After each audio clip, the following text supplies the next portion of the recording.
Hi, my name's Dave Loomis, and I'm the Executive Director of the Institute for Regulatory Policy Studies here at Illinois State University. The Institute was founded in 1997 with a threefold purpose: to support our master's degree program in electricity, natural gas, and telecommunications economics, to do public education and outreach, and to do applied research in public policy matters. As part of our education and outreach mission, we've created these video podcasts. And each month we're going to sit down with a key policy decision maker in Illinois that helps shape the innovative regulatory environment that we have here in Illinois. So I hope you enjoy each one. Thank you. Well, thank you, Anthony, for coming and talking with us today. What's your current position, and what do you do in that position? Sure. I am currently the director of the Illinois Power Agency. I was appointed by the Illinois Executive Ethics Commission about a year ago to this position. The IPA is a really unusual agency. No other state quite does it the way Illinois does, and that could either be good or bad depending on your perspective. What we do in essence is do the planning and then the actual procurement of energy for the utilities in Illinois, ComEd and Ameren. So we develop a procurement plan every year for what electricity they would need to buy for the customers who still take service from them. At this point, most customers actually are taking service from other suppliers, but there's still an obligation to have core electric service provided by the utilities. So we do the planning and then run the procurement events for that. We also, as part of that, have a big role in the procurement of renewable energy resources and increasingly energy efficiency programs. How'd you get to this position? Where were you in former lives? Sure. What were your jobs and maybe even your educational background? I didn't have a neat career path where I woke up one morning and said, someday I want to be the director of the Illinois Power Agency. It was only founded in 2007, so it would have been very forward-looking if I had done that. I came out of college, I went to the University of Chicago as a history major, came out of college not quite sure what I wanted to do with my life. Always interested in urban issues, but not quite sure how to sort of put pieces together. So about a year after I graduated from college, I was actually working at the American Bar Association, which was a great job because there's a lot of stuff about the law I love, but I ended up spending 3 years working there. It made me realize that I didn't want to be a lawyer, which would have in some ways been, a lot of people in those sorts of situations, law school seems like a good choice. There's a lot of things about law and legal practice and legal theory that I was fascinated by, but I realized that I wasn't meant to be a lawyer, so it probably saved me vast amounts of money having that process.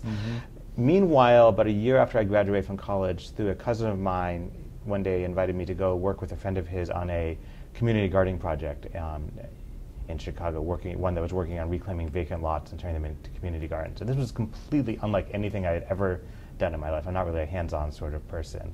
But I really took to it very quickly. It really connected some issues, interest I had in some urban policy issues and what was happening sort of with spaces in the city. I think I'm a little bit of a frustrated geographer. Maybe if I were to go back and do something different, I would have, in my life, I might have studied geography. So there's a lot of things about land and space and environmental and urban issues that came together and really got crystallized to this very hands-on work on community gardening. As an aside, I also met someone who is now my wife, so this was over 20 years ago. So it worked out really well. It focused my career. It brought love and happiness. For my wife, she ended up working for the organization. She continues to work in the community gardening field. So it was a very transformative experience for both of us. But that really got me interested in sort of much more focused on environmental policy, urban sustainability issues. I then, after a few years, went back and got a master's degree at the University of Chicago.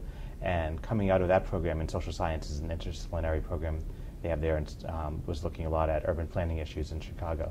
Coming out of that, I was able to get a job at a nonprofit in Chicago called the Center for Neighborhood Technology. It's sort of an urban think tank, that really fascinating place that really connects policy, data analysis, and actually starting up and running programs.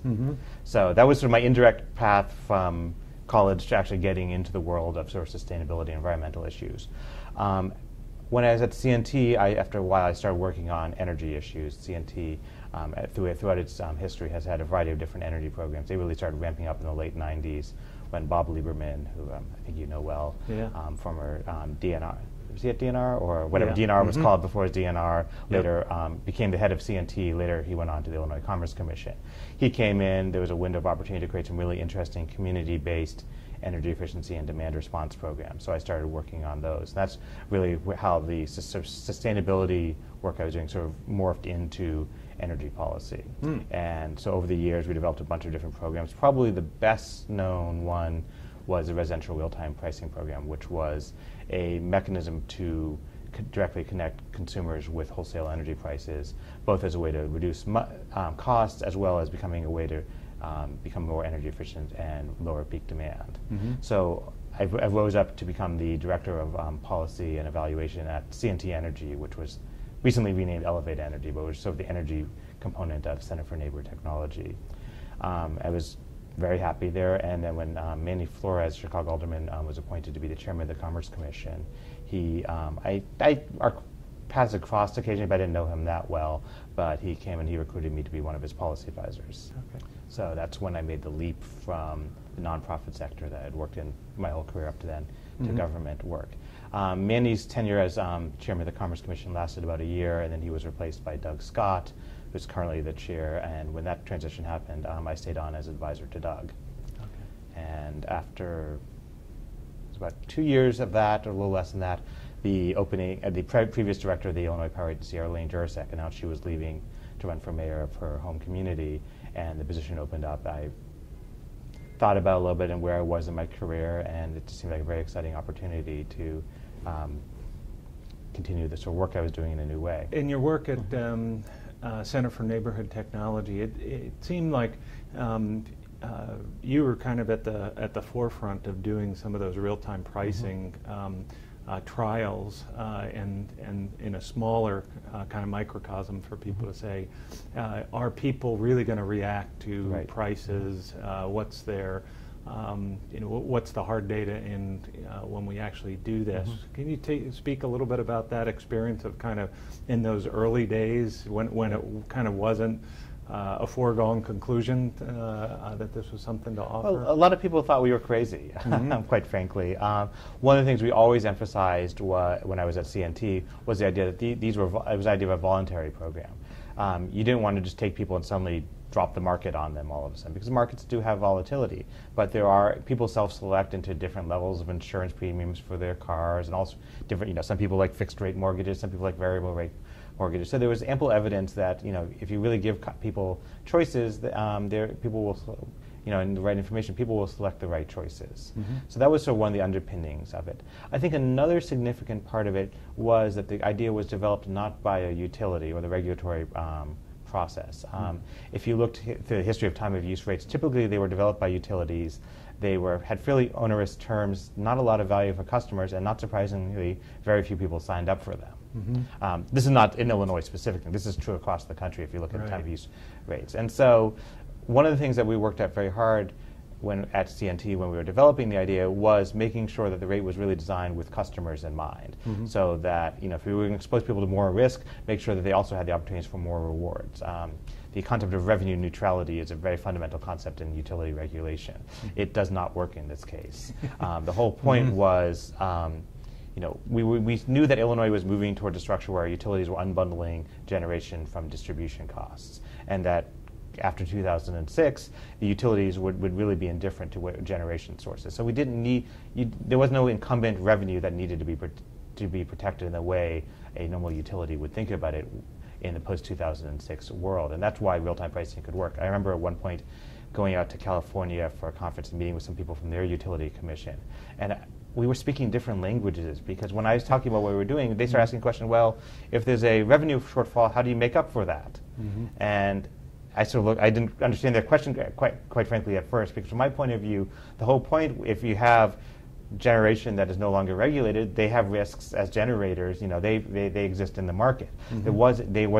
Generators in Illinois no longer have a guaranteed revenue the way a generator in a vertically integrated utility system would have. So it took a while to sort of change the language around like that.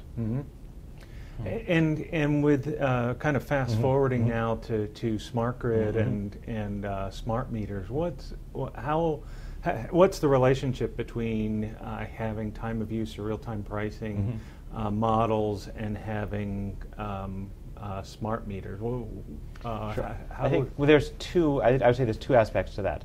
On the one hand, this is the technology we were dreaming of back almost 15 years ago when we first started thinking up these ideas, to finally have an easy way to record interval energy use. I mean, the traditional electric watt-hour meter, with a little spinning dial, at some point I found some pictures of those from around 1900, and they basically looked the same as the ones that were being installed even a few years ago. I mean, the case changed a little bit. It's probably plastic versus glass. But basically, that technology was stable for about 100 years.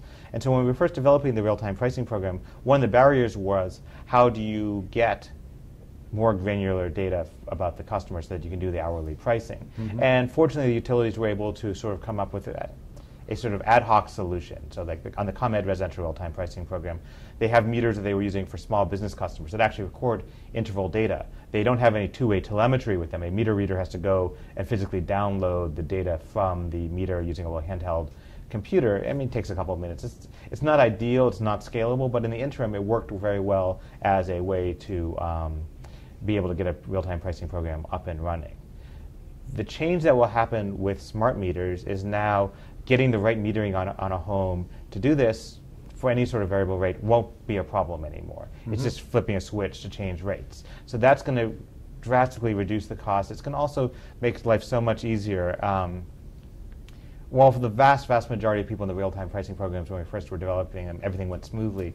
Going off and doing one-off meter changes, little things go wrong here and there. Someone's not home, so a meter doesn't get exchanged. It's going to be a lot easier when the default concept is that there's a meter that can do this. Another piece that I think is really exciting is, in theory, once you have smart meters and you're collecting data, you can model people on different rate structures to see what they would look like. When we were developing the program, we were able to get some sample meter data, run it through various rate engines we developed to sort of see what would real-time pricing have looked like. But we didn't really, any given customer signing up for the program didn't for sure know what their energy use looked like at an hourly level. Because if you had a traditional watt-hour meter, you wouldn't know. I mean, the fact is, once people started and got that data, it all worked out really great. It's going to be really different if you could have the opportunity to actually look at your load profile, look at when you actually use energy. I mean, people will have a rough feeling for it, but quantifying that will be significant. Another piece of it is who should be offering these programs. I mean, one of the concerns was competition was certainly taking off in the C&I sector, but there was real concern, was competition really going to ever evolve for the residential market? So a lot of the work that was done in the original real-time pricing program was to make sure that there would be a second option available for the utility, who, with the real-time pricing, it's just a pass-through of wholesale costs. They're indifferent to it. So it's technically through the utility, but it's not really their price. It's whatever the market bears. So I think there was a lot of interest in the idea of having this as an option. Now, fast forward, competition has obviously taken off far better than anyone would have expected. Obviously, mostly through municipal aggregation, but still the concept that customers don't buy their power from their incumbent utility isn't strange anymore in Illinois. And so I think there's a real window now for the alternative suppliers to be the innovators in rates. I was really encouraged. There's a period a few years ago. The stuff is farthest along in Texas, where they moved into restructuring very, very aggressively. They started doing new meter very aggressively. And so suppliers would come to Illinois, talk about possibilities, but when you ask them, well, what are you actually doing in terms of innovative rates in Texas, they'd be a little hemming and hawing. And a year or two ago, that changed. There are utilities in Texas that are offering interesting time variant rates. Some of them are doing things like nights and weekends type rates. Maybe not quite as exciting from my point of view as real-time prices. But again, they're taking advantage of the fact that they're smart meters and that you can look at people's energy use rather than in a monthly block. And so I think there's a lot of opportunity now for the alternative suppliers to really come through on their commitments to be innovative in rate design. But I think the next few years there's a big test to be had. Yeah.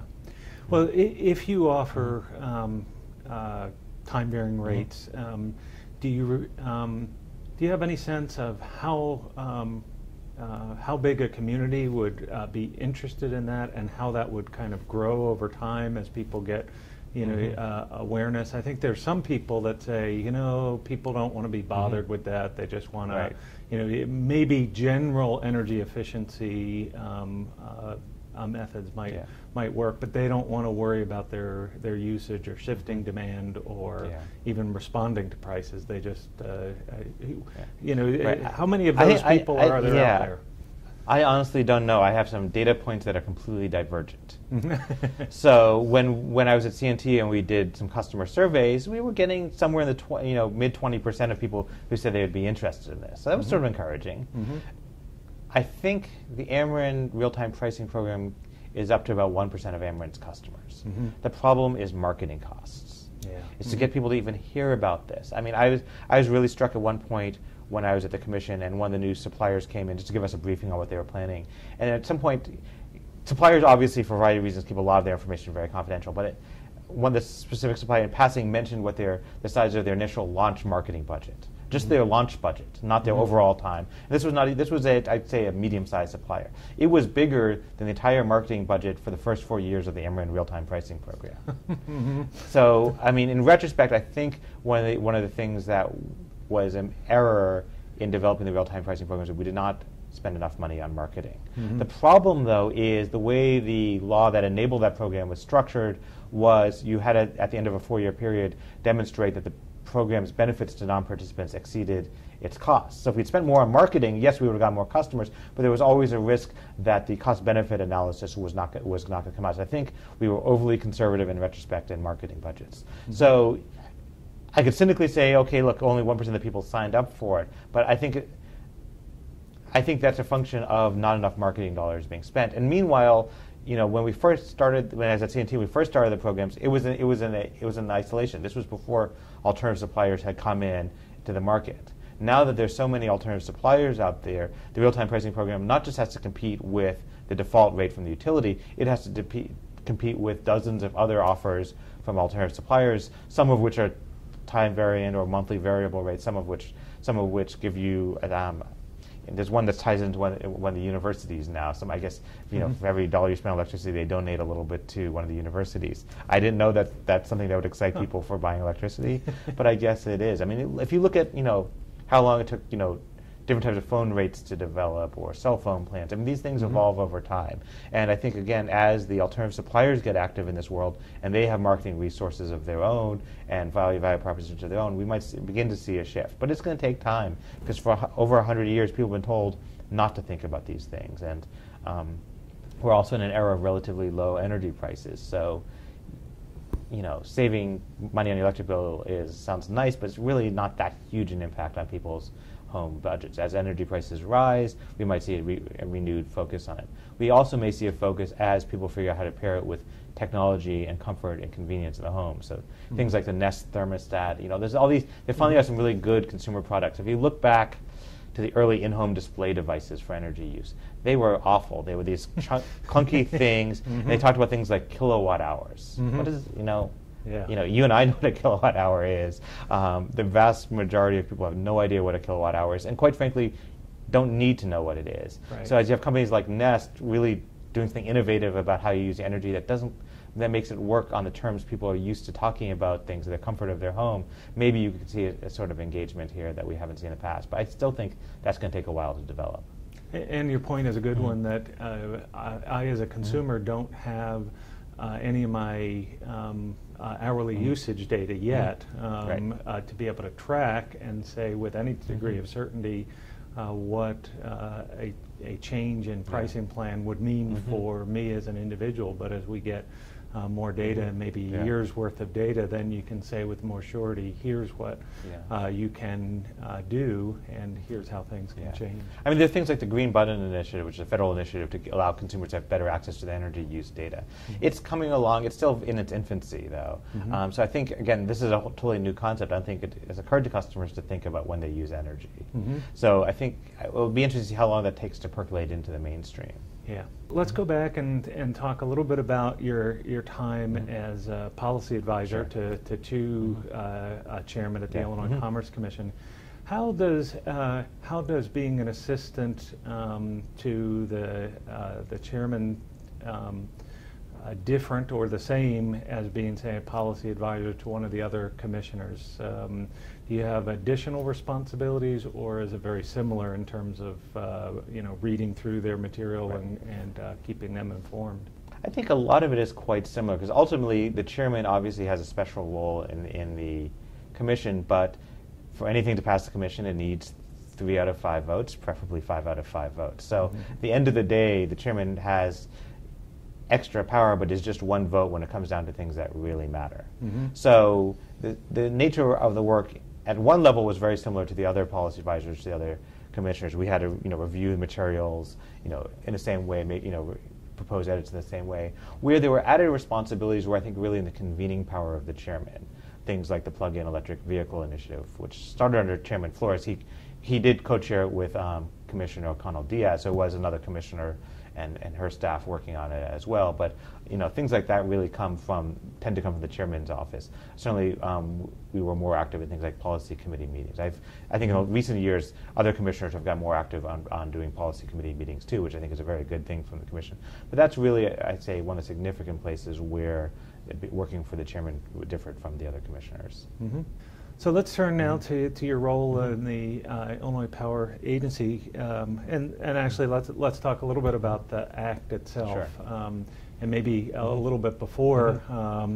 To explain the Illinois Power Agency Act, you need to know what came before, and that came on the heels of an auction that we were going to use to procure electricity for those residential and default customers. Could you explain a little bit about what happened that led to the creation of the agency?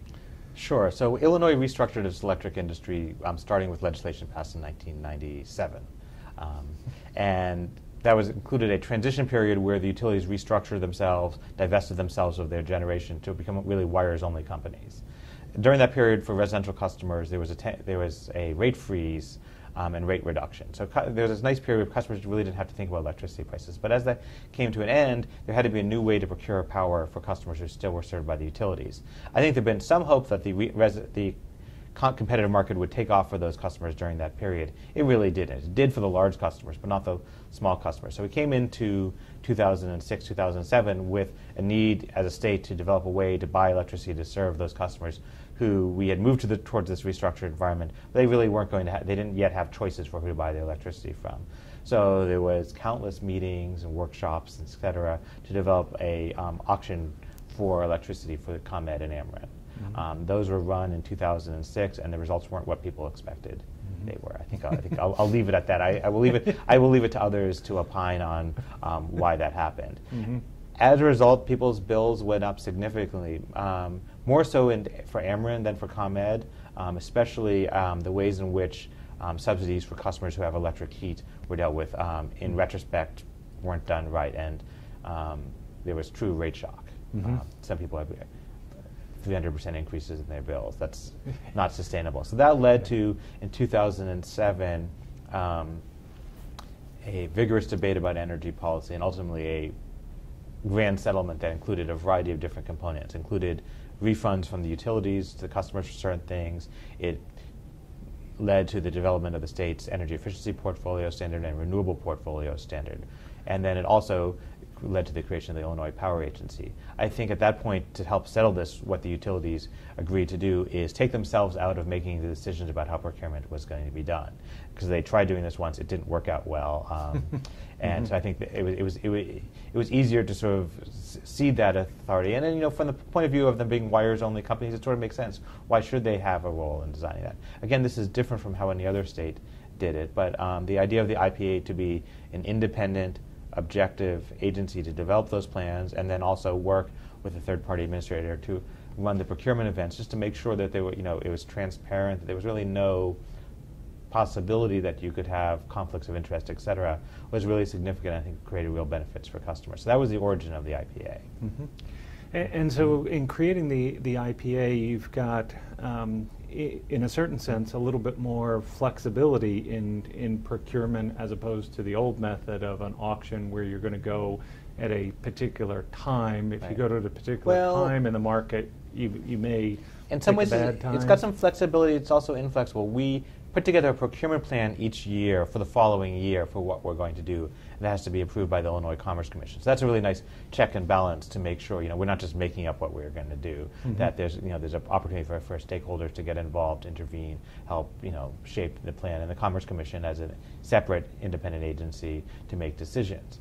We still ultimately come up with a plan where we decide certain amounts that we're going to procure and certain strategy to do it, and then implement that strategy. And so I think that arguably maybe has some risks for it. I think, for example, in the plan that was approved in 2013 for 2014, we announced we were going to do a spring procurement in April. And it was going to be a 25 megawatt block. So we had an opportunity to update the quantities of those blocks in March, but the basic procurement strategy was set last year. We're moving towards the procurement. It's going to be happening in a few weeks. Everything looks fine in terms of the market, but it is somewhat of a rigid mechanism. If something was going wrong in the market, we're sort of heading towards that date. We can't suddenly say, let's do it a month earlier, let's do it a month later, or instead of buying 25 megawatt blocks, let's buy something else instead. It's really set in stone the previous year, and it would need really extraordinary circumstances to deviate from that. So that's going to be different from an alternative supplier who, as they are signing up customers, are going in and out of the market every day to constantly change what their portfolio of supply is that they can use to customers. We have a much more certain method. We also have a method that ladders our procurements each year, so we're not buying all the power for any given year in 1 year. So that's something that helps smooth out what we're doing. I mean, this is supposed to be the plain vanilla service for customers. This is the default service. This is, we want it to be steady and reliable and safe. Yeah, I was thinking about that, spreading the risk, only buying a third and buying standard products as opposed to tranches in the auction. Does create potential for better price. Well, we had a vigorous debate in last year's procurement plan about the issue of buying blocks of energy versus buying tranches, or what's known as a floor requirements contract, where some suppliers advocated we did that. We did a risk analysis. There's some certainty that can be created by buying tranches, but there's also premium involved. And in our analysis, we didn't believe the benefits outweighed the costs. A future analysis could come up with a different conclusion. We really try to have our work as data-driven as possible. But I think the method that the IPA uses creates stable prices. There's some fluctuations because the blocks of power never quite match up with actual people's demand. So there's a little bit of fluctuation, but over time, it is a very stable, very reliable way of procuring energy, and I think it's benefit customers. Yeah, so you talk a little bit about the price risk, but you've also faced, and especially in your tenure at the IPA, quantity risk as well. So could you talk about... This upcoming auction will be fascinating in that respect, in that sense that when the IPA was first established, the quantity it had to procure was pretty straightforward because there weren't other suppliers in the market. So when there was a load forecast for the following years, it seemed pretty accurate. Then we entered into a period where residential competition started taking off. First, individual one-by-one signing up customers once something known as purchase of receivables was put into place, a lowered risk for suppliers, and then it really took off with municipal aggregation. So then the IPA entered into a phase of several years where every year the load it was needing to serve was declining. It actually led to a situation now where actually the load that was procured in previous procurements actually exceeds the amount of load being served, so utilities actually are having to sell off some excess supply that was procured.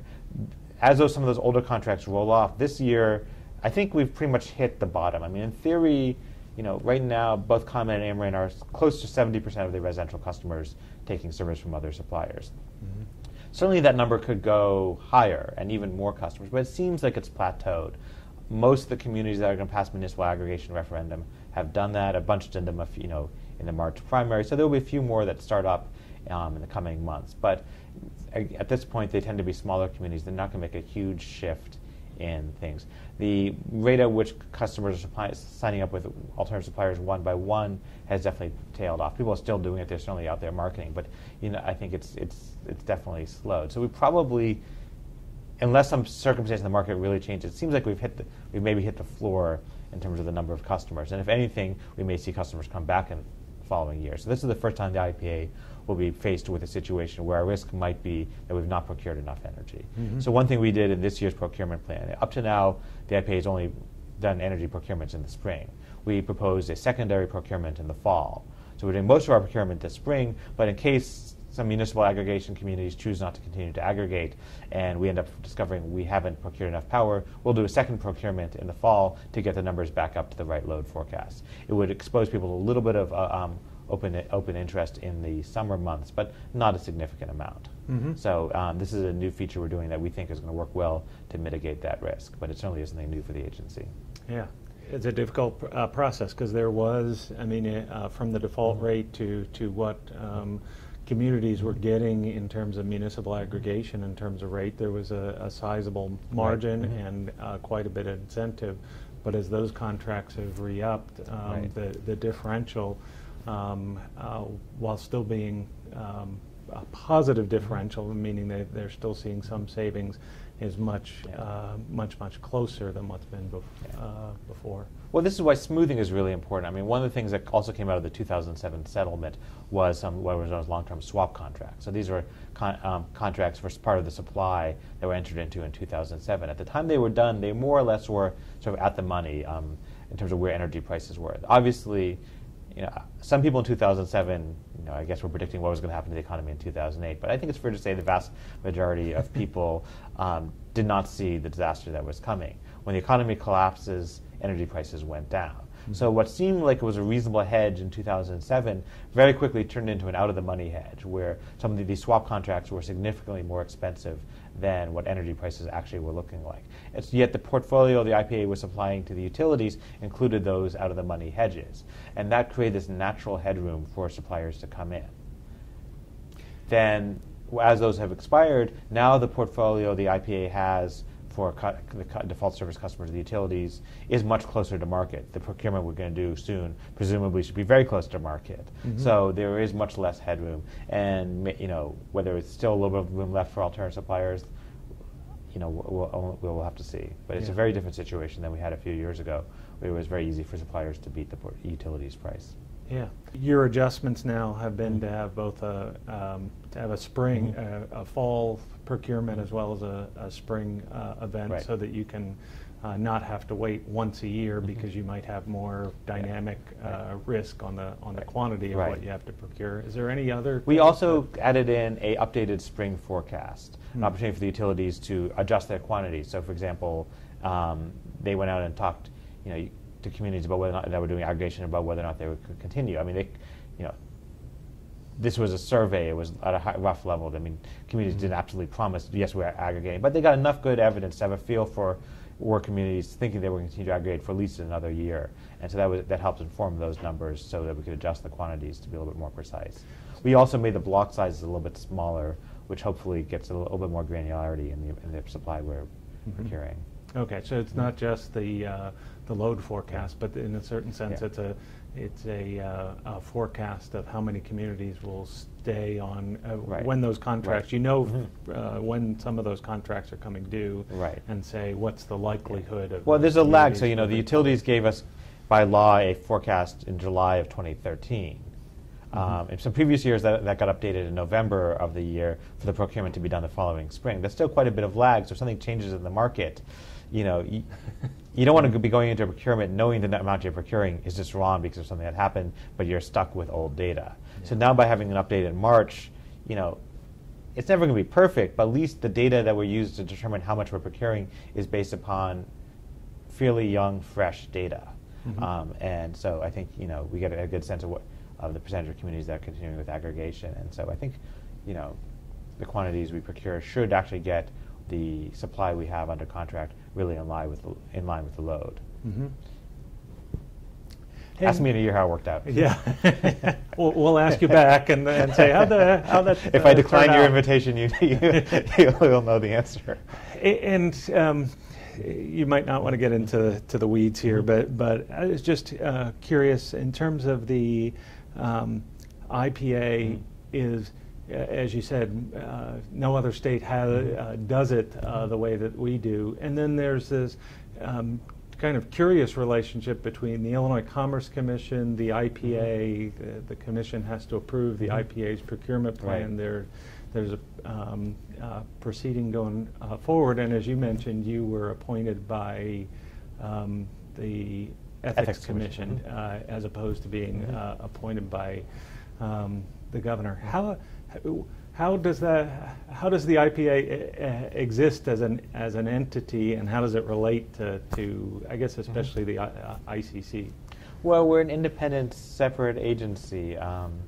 So I mean, we interact with them. I mean, through the formal processes, obviously during the approval of the procurement plan, we petition the IPA for approval people intervene in that case, like any proceeding before the Commerce Commission. Staff of the ICC obviously participate in that as well as one of the parties. We then have a set of interactions with them that aren't part of docketed proceedings. So, for example, the ICC staff and their third-party procurement monitor oversee a lot of the specifics of the procurement and how that happens, the development of confidential benchmarks, et cetera. Mm-hmm. So there is a working relationship between the two agencies. But again, there's a nice creative tension there in the sense that, I can't discuss the details of the benchmarking process because they're confidential, but again, our procurement administrator develops things. It gets reviewed by the commission staff and their consultant as well. So again, they're checking our work. We're looking at what they suggest to us. So we have a nice back and forth. I think that really benefits over the time, just to make sure that assumptions are being challenged and we're not just going along a road all by ourselves. Mm-hmm. And for a long time, the IPA was just a single person in that role. You've gotten a chance to hire some additional staff. Is that? Yeah, the IPA has really come along. I really admire Director Pruitt for the challenges he faced. The agency was started out of a very contentious time in energy policy. So that, to begin with, that's, people were upset about energy prices and what the procurements were. So there was a lot of pressure right away. As you mentioned, yes, for the first several years, the agency, it was a one-person staff with a number of outside consultants, granted, but still, state government is complicated, even on the good days. There are a lot of requirements, and a one-person agency just doesn't work. The financial, fiscal reporting that needs to be done, the systems of internal controls require a larger staff. So it started changing at the end of Director Pruitt's tenure. During Director Jurzak's tenure, she really started working more, was able to finally start bringing in more resources. He had started that to really get the agency staffed more appropriately. I've continued that, have been had opportunity to add some staff. So we're now not a huge agency, staff of 5 besides myself. Possibility of maybe adding a few more people in the next year, depending on certain circumstances. But we're getting to the point where we're staffed the way an agency that does the sort of work we do should be staffed. Mm-hmm. Yeah, that's a 5-fold increase. Yeah. That's yeah. There's a lot of running the state agency. There's a lot to be done. I'll leave it at that. Yes. So how Mark got done what he got done with the resources he had available is pretty incredible. Yeah. And can we talk a little bit about the history of renewables procurement? Sure. How has that been done over time? I know there's been, we purchased RECs to satisfy the RPS. Early on, we were just buying Illinois RECs and to satisfy the RPS. How has that changed over time? So the RPS in Illinois was part of the settlement coming out of 2007. And what's interesting is when it first passed, it only applied to the utility-served customers. And so even though Illinois set up this very ambitious goal, 25% by 2025, one of the better long-term goals in the country, it had this certain irony in it in that it wasn't really going to apply to the vast majority of customers. All of the large commercial industrial customers were more or less left by that point. At the time, obviously, all residential customers, really what the IPA portfolio is, were still served by the utilities. But if there was hopes that the competitive market was going to take off, you could see that number could decline over time as well. So it was a huge accomplishment for Illinois to pass that in 2007, but arguably it had a serious flaw in it. Fortunately, a year or two later, follow-up legislation brought the alternative suppliers into the RPS compliance mix, but created this somewhat messy system of what is known as alternative compliance payments, as well as them doing some self-supply. So one of the things I like to say is that Illinois doesn't actually have an RPS. We actually have at least 3 RPSs. I think at one point I got to a 4th one, but at the moment I can only think of 3. We have one for the customers who still buy their power from the utilities on the flat rates. The real-time pricing customers actually have a slightly different RPS way of complying. It's pretty simple. We don't need to worry about it. And then the third one is that the alternative suppliers have to comply with the RPS actually through 2 ways. One is paying money into something known as the Renewable Energy Resources Fund, and the other is that they have to, for half of their obligation, they also go out and procure renewable resources themselves. So actually, that's how we get to 4. There's the two alternative supplier components, the hourly pricing customer component, and then the bundled service customers. So we actually have 4 different pots that are all supposed to ultimately add up to one big RPS. So that's fundamentally confusing. Yeah. The other thing that's confusing is because customers can go back and forth between taking service from the utility and taking service from one of the many alternative suppliers, these numbers could really shift back and forth. So looking just at the residential customers, in their early years, it was pretty straightforward how to do procurement for the residential customers because it was a known quantity. As they start leaving, that the amount of funds available for the residential customers for the utility renewable portfolio procurement starts shrinking. And the amount that goes into the alternative compliance payments or the self-supply by the alternative suppliers starts going up. Mm-hmm. But what if something happens and customers start coming back to utilities? Those numbers could shift back the other way. So we have, it's a very messy, multivariable equation right now in terms of where there are funds, where there's load, what obligations need to be served. It makes sense that given how we start with an RPS only for the utility customers and added something on later, you have this mechanism. But it is sort of a little bit of a Band-Aid to pull things together. It's not, in retrospect, if you're going to start from scratch, you probably would do it a little bit differently, have some provisions to allow things to move back and forth that we don't currently have. And as you mentioned, when the IPA first started doing renewable procurements, they were just short-term REC purchases. There was one long-term purchase approved by the Commerce Commission that was done in 2010, and that helped incent quite a bit of new build of wind and solar in the state. But because of the shifting back and forth, right now the budgets for the utility procurements are exceeded, so we're not doing any additional utility procurements. And so even though that really leaves us to a little bit of an impasse. So you're not procuring for renewables now. Is that due to the long-term contracts that were signed? You still have enough. It's a combination of the long-term contracts, and the price cap, and the loss of load to the alternative suppliers. So if you look back at 2010 and those long-term contracts and what portion of the future obligations of the utilities that they would cover, it was only going to cover a portion of them because at that point you were assuming the utilities still had most of their customers. Now that the customer base of the utilities has shrunk so much, those long-term contracts alone, plus some small REC purchases that were done in 2012, actually are basically meeting the RPS requirements for the utility served customers.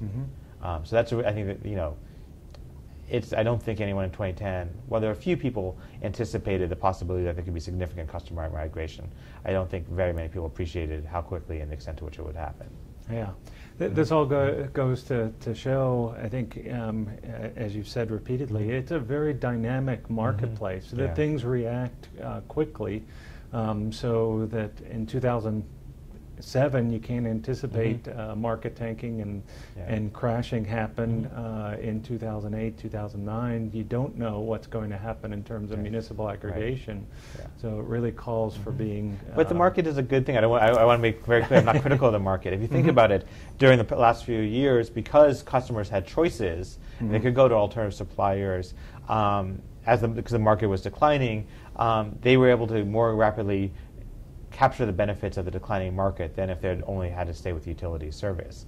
That may change. That could change back the other way. If the market starts going back up again, suppliers are doing more short-term contracts. The fact that we're doing these laddered combinations of multi-year products, we may provide price stability. We'll just have to see what happens in the market.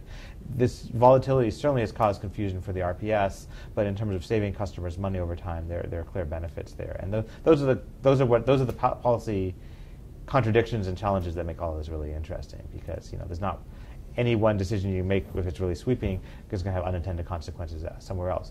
I don't think anyone intended us to get the situation we are now, where we have funds from the alternative suppliers we can't spend. We're not doing procurements for the utilities. This is an unintended consequence. The legislation that was passed was good faith legislation that made sense at the time to try to bring the RPS pieces together. Based upon what people knew at the time, it was a good idea. It's only in hindsight that we've discovered and unpacked some of the contradictions it created. Yeah.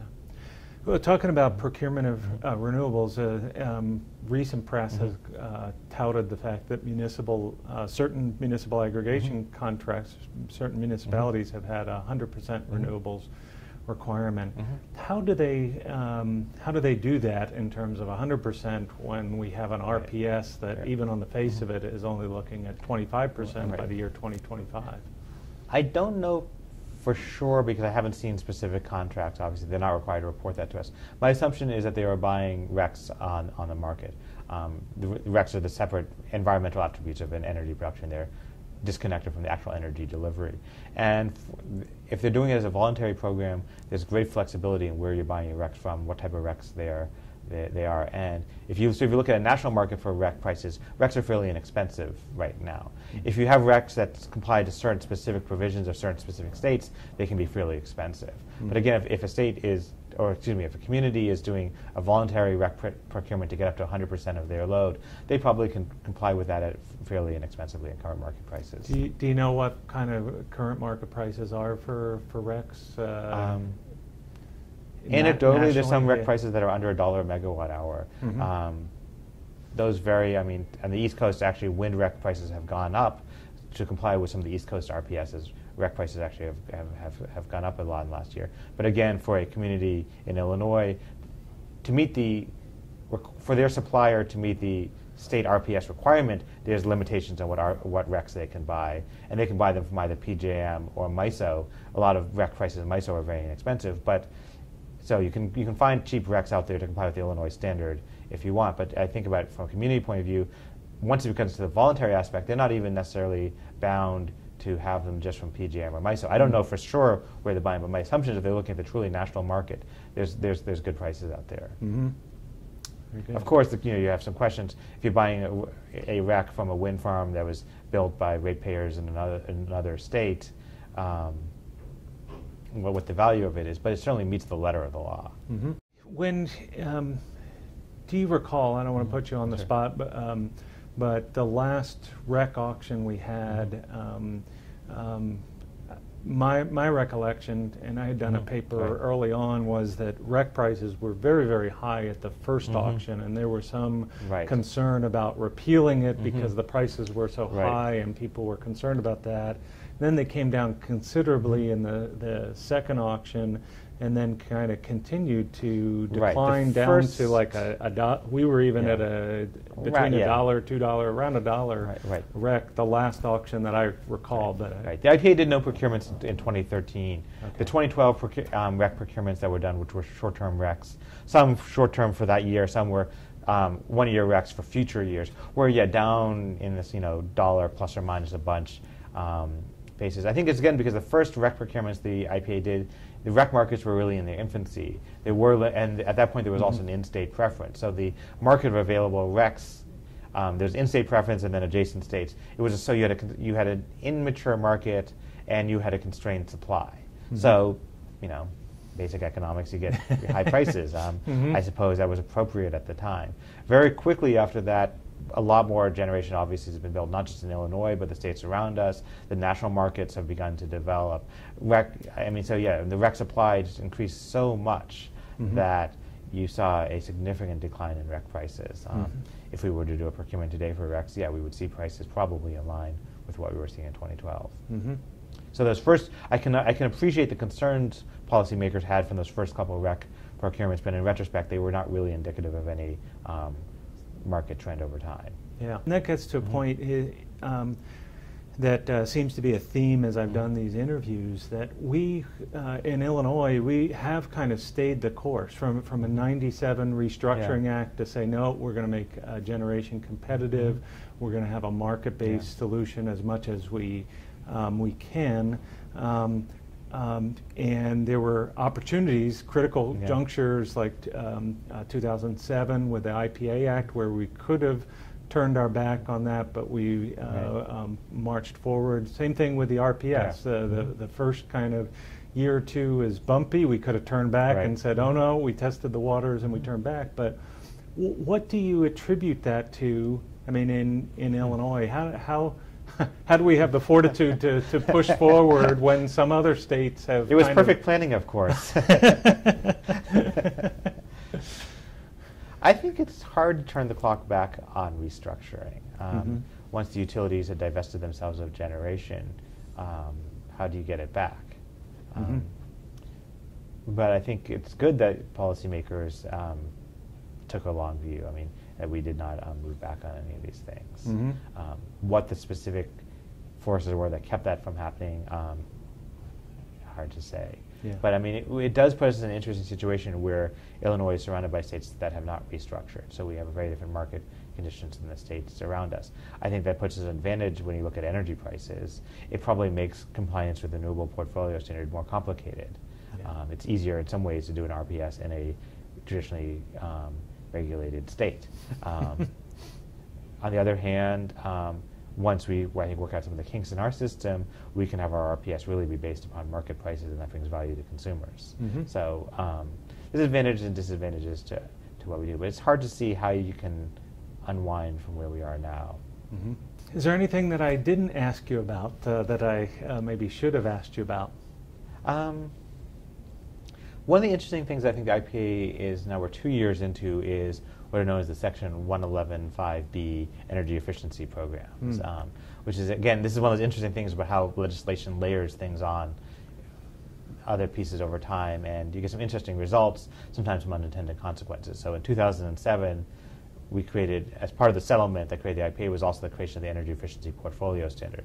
Those programs have increasing goals, but also a rate cap, and there was concern a few years ago about how those two intersected. While there were advocates out there who pushed for changing the rate cap, the solution that was ultimately determined was the creation of a new set of energy efficiency programs, where each year when the utilities provide their load forecast to the IPA, they also propose to us new and expanded energy efficiency programs above and beyond those which are in the traditional portfolio of programs. And they have to either take their existing programs and look at how to expand them, or they each year do a RFP for third-party program proposals. And so we've now done this twice. And so they give us a set of programs. They have to pass what's known as total resource cost test. So they have to have their benefits exceed their costs.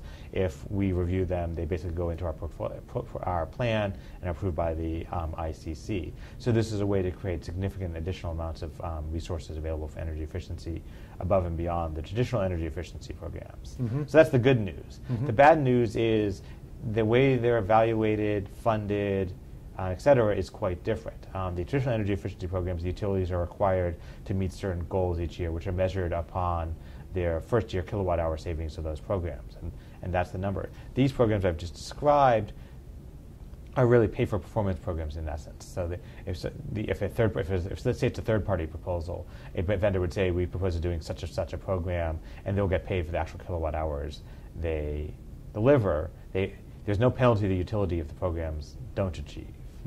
So that brings up some interesting evaluation, verification questions. So these two sort of work together, but it's a little strange to have two different ways in which some similar energy efficiency programs get funded. The other piece of it that's interesting to me is when the legislation was drafted, one of the concepts was that it would reduce the procurement needs for the IPA, which I think is a great idea, because if we can supply customers through supply-side resources less expensively than demand-side, excuse me, I got that backwards. If we can supply customers through demand-side resources rather than supply-side resources at a lower cost, that's a great, it saves money for customers, obviously has environmental benefits from avoided generation and emissions, so that's a good thing. The reality of it is, so far, the scale of the programs, we buy energy in 25 megawatt blocks. Prior to this year, we've done in 50 megawatt blocks. The scale of the programs that have been proposed actually haven't gotten up to the size of a block of energy yet. So it hasn't actually changed our procurement strategy, only on the margins. And probably it does change, these programs will change on the margins what the utilities do in their daily buying and selling of electricity. But that's, I think, a little bit more incremental than it was expected. The other thing is, while the TRC certainly looks at a variety of costs, it doesn't it's still, these programs are looked at as total kilowatt-hour programs. Yet, if we were to focus things on the peak blocks we buy, which are more expensive than the off-peak ones, if you wanted to reduce our procurement costs, that would be a really good way to do it. So I still think one of the challenges, maybe as we evolve energy efficiency programs, is how to focus them. If they're supposed to be avoiding buying supply, how do we focus them on avoiding either the most expensive supply or the supply with the greatest environmental issues with it? And that's a step that hasn't quite been made yet, but something that I think in the coming years the IPA is going to continue to look at. We have some vague ideas on how to do this. We hope to crystallize those over the next year or two to the point where we can really weave that into how we do procurement. So if you were to talk to a student either coming out of high school, college or graduate school, what advice would you give them in terms of a career in energy? Is this a good field to go into, and what career advice would you give them? Career advice is sort of tough because I'm not sure if, I didn't do it by the book. Yeah. I mean, whereas at CNT we used to get interns, and then sometimes some of those interns we hired, and that created opportunities in their career. So, that's supposed to be how you're supposed to do it. And I didn't do that. My interest in these issues came a little bit later in my life. When I was in college, I was busy, doing other things. So. But did that work out well for the interns that you had at CNT? Yeah, there were quite a few people. I mean, we had several CNT? people who came in. A couple of people who were college students started interning with us who we hired upon graduation. So it's clearly that works. So if you can find those, if you're at the point in your life where you know what you want to do to that level, clearly getting an internship with organizations, getting your foot in the door. I mean, the energy policy world in Illinois is actually not that big. So the question is, how do you get your foot in the door? So if you can find a logical way to do that, that's clearly the way to do it. That being said, I would think of myself, I can think of other people I know who work in this field who would be examples of that, doing something else first and finding your way in more indirectly. So I feel like I can give the advice of what you should do, but I'm a little bit of a hypocrite in doing that because that's not what I did. And the circumstances that allowed me to be here today came from a variety of moments and opportunities coming together in just the right way. But I'm going back to your other question. Energy is not going anywhere. We've seen over the last few decades, whole industries disappear. Imagine someone who started training to be a travel agent in the 90s. That was probably a pretty big mistake. I think there still are travel agents, but I imagine that it's a fraction of what it once was. Energy is not going anywhere. We need it to drive our economy and our society. So in that sense, there's a certain safety in the industry. What's perhaps more complicated is that for so long, obviously, so much of this was vested in the utilities. In a state like Illinois, as we restructured, there's lots of opportunities, with the alternative retail suppliers, with the developers of clean energy resources. It's a much more fractured industry right now with a lot more options. And so that might not create the certainty that, a generation or two ago, if you were an engineer and you went to work for the utility, you'd have probably a job for your entire career, and it'd be a good paying job with good benefits, good retirement pay, et cetera. There's a certain certainty in that. Those jobs still exist, but they're far fewer today. I think it's a much more dynamic marketplace for people, and that's going to require taking more risks. But that's going to be pretty much true, I think, in any career you're going to go into these days. I think there's, that one job for your life doesn't really exist anymore. Yeah.